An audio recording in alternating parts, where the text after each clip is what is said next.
What's up guys, welcome to another video.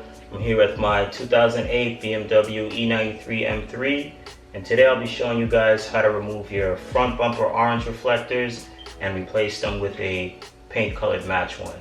I feel like these orange ones are such an eyesore and they look much better when you either have them shaved or when you're able to get a paint colored match one.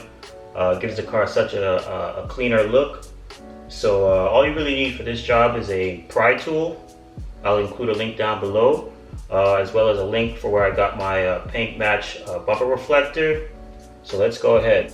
Alright, so what you're going to do with your pry tool, you're going to start from the bottom and just sort of push up, just to loosen it. Alright, so you got it out. Then with this, you'll just have to push it in. Push up and use a little bit of force.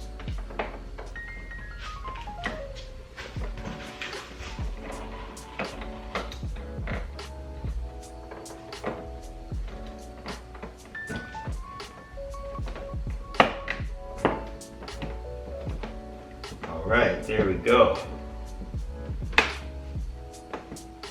Alright, and just like that, it's that simple. Gives the car a nice look. I hope this video was helpful. Be sure to like, subscribe, hit the notification bell, and I'll see you guys in the next video. Peace.